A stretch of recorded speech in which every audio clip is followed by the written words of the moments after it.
¿Qué onda, vatos? Infamous here, enjoying this beautiful day once again in California.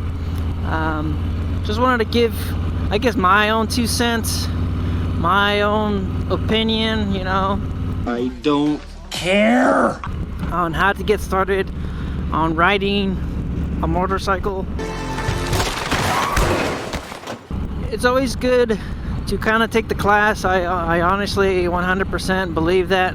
I recommend this to just about everybody that I've spoken to or talking to, even some of my family members. I always have recommended the motorcycle riding course, the safety course. Now, I know it's a little pricey, but honestly, it's well worth it. I believe the price now is about $300 for that online course. It's not an online course, but it's a safety course. You know what I mean? The price has gone up since when I took it, so that's why I'm saying now it's $300. But you get some basic knowledge, and you also get to ride a bike. You get to ride a motorcycle. If you haven't rented one, you know, this is a good chance to kind of do it.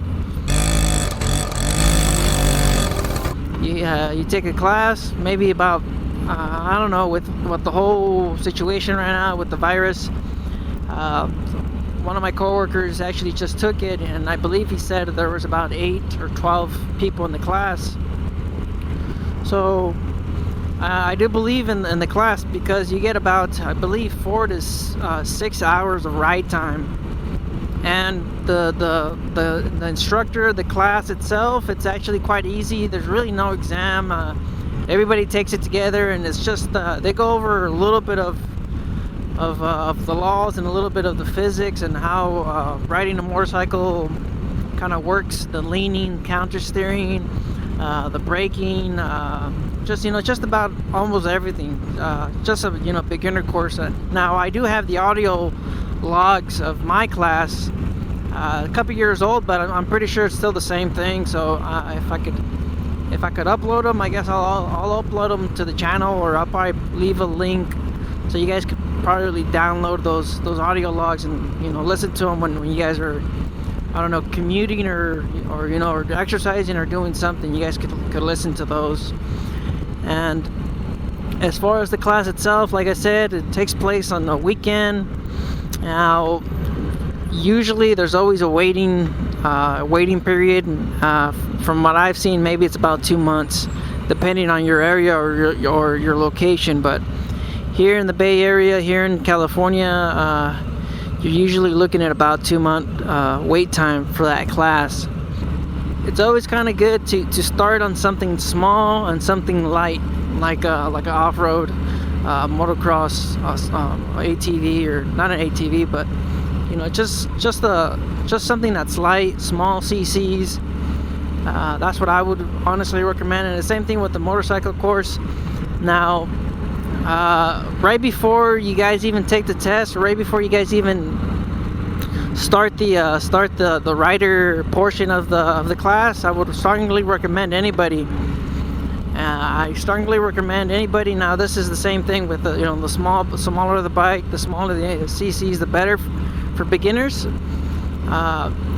Get yourself one of those vehicles. Get yourself a motorcycle that you feel comfortable by flat footing the bike.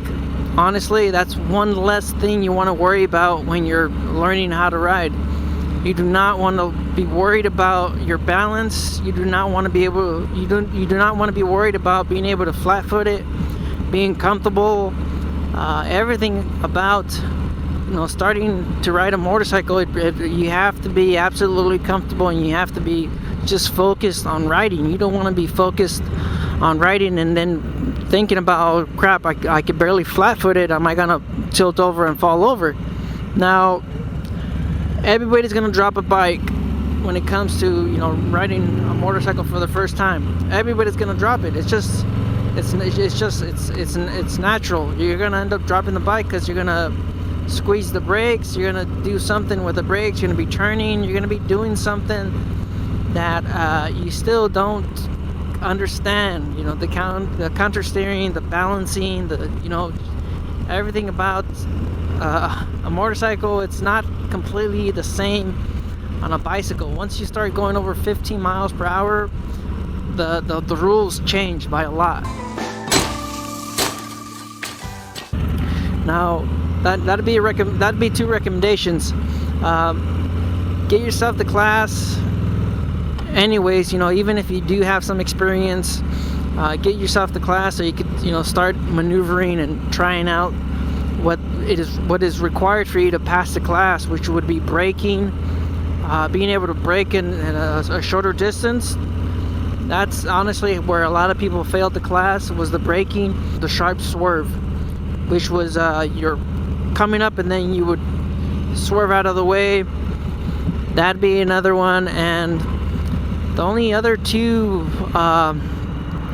two other course tests, exams, was the balancing. Low speed was just kind of maneuvering around cones, not putting your foot down. Now, when I was taking my exam, I noticed a lot of people were putting their foot downs, and a lot of the people who put their foot downs didn't necessarily fail the test. Like I said, it was the fellows that couldn't stop at a short period. Those were the big ones, and then the other part, the final part of the exam, of the rider course, was basically the U-turn. Now, the U-turn or the turn, it's basically the same thing. The apex of the turn, you want to come in wide and then get closer to the center of the turn. Now, I'm not gonna go into it too much. Good.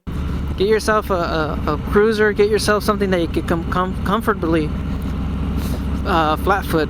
Like, I'm telling you, this is going to make a big difference. From my class, a lot of the people that couldn't flat foot their bikes, they failed.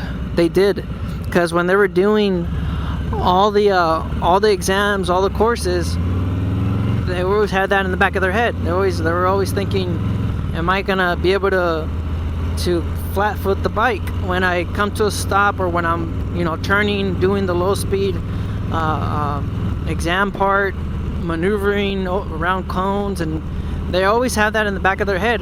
Can I flat foot it? Can I flat foot it? And that's why I tell everybody, look at the bikes, get yourself the lowest bike you can get. Get yourself the lowest bike you can get so you can just flat foot it. I keep on repeating myself, but I mean, I can't express this enough.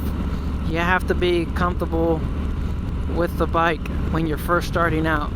In Europe, it's not considered unusual for 3 or 4 men to share a bed. I like to sleep in the nude. I'll be uploading some videos pretty soon, but just giving you guys a couple tips on how to get started. Honestly, I believe on the rider course, and they have different levels too. They have, I believe they have 2 more levels after the first one, and those are all optional. You don't get a huge discount on the insurance.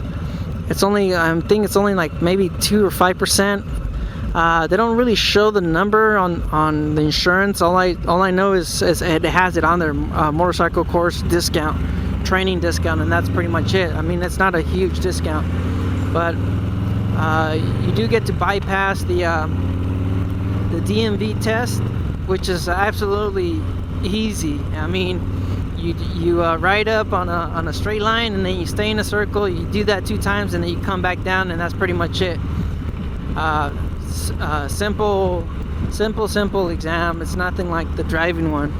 So that's pretty much it. Those are my 2 cents. You guys want to go ahead and leave your comments down below. Give your fellow Harley riders, or motorcycle riders, any comments, any tips out there on how you guys got started. That'd be nice. And maybe you guys could also recommend the same thing that I'm recommending, the motorcycle safety course. All right, so you guys stay out there, stay safe, get out there and ride, and kind of like Adam Sandoval says, buy the damn motorcycle. All right, later.